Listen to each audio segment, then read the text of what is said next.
Hi, my name's Gemma and I'm a return volunteer from a Lattitude placement in China 2012. I spent 4 months in a small city called Pu'er in the Yunnan province. The school I went to was called Pu'er No. 1 Middle School, or Pu'er Shi Yizhong, and had about 3,500 kids in it, between 50 and 70 a class. So I think we had 9 classes a week that were 45 to 50 minutes long, and most of the time that we weren't planning or teaching, we'd spend with our students.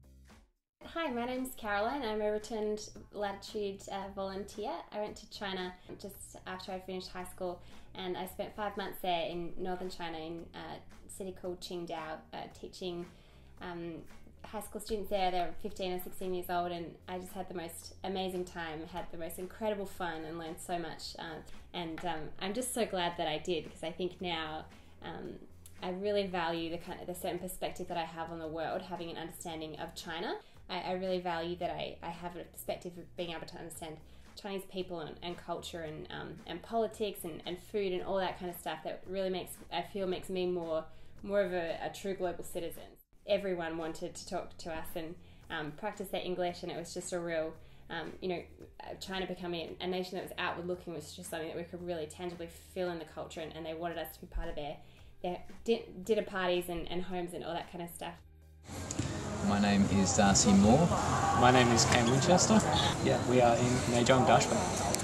I love the interaction with the students. The students have come from middle schools where their English classes have consisted of grammar exercises and extensive note-taking and not a lot of talking, not a lot of listening. So getting to actually, play games, talk with the students, ask them what they think about a subject. The question we ask most often in class, and the activity we do most often, is why? Why do you think that? Or a lot of students will say, I think it's very beautiful. And we ask why, and why is it beautiful?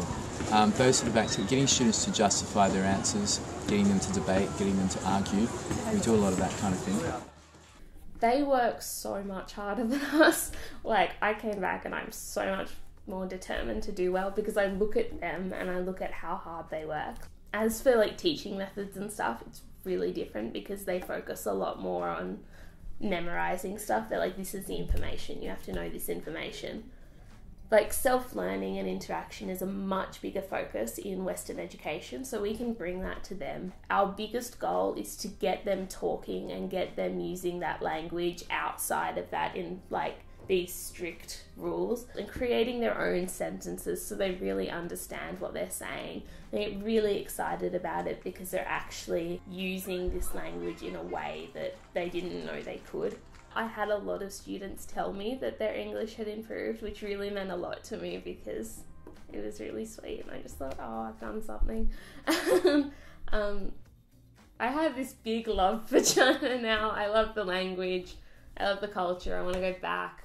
A couple of months after I'd come back, I got involved with UN Youth Australia, which is a youth-run organisation focused on leadership and education around the United Nations and international issues. And luckily enough, then as I was graduating from uni, an opportunity came up to work at the Oak Tree Foundation, where I am now as the Chief Financial Officer, and working at the Oak Tree Foundation and UN Youth Australia and a range of other things has been a manifestation of really learning that about myself through my experience of China. Now that I'm back from China, I am studying at the University of Adelaide. I'm doing a double degree in education and arts. I always knew that I wanted to teach, but after being in China, it really cemented the fact that I wanted to teach English as a second language. It's made me so much more motivated now that I've come back. Seeing the way the kids work over there is just amazing, and it makes you want to be better. My experience in China has been the most decisive and transformative experience that I've had that's developed me as a person in my life and guided my decisions to date. And so I encourage you to really believe in yourself and know that you can do it, even though it's a foreign place. You'll go there and you'll find familiarity and have so much fun. My time in China has been the most amazing experience of my life, and I will never stop recommending it to just about everyone I meet.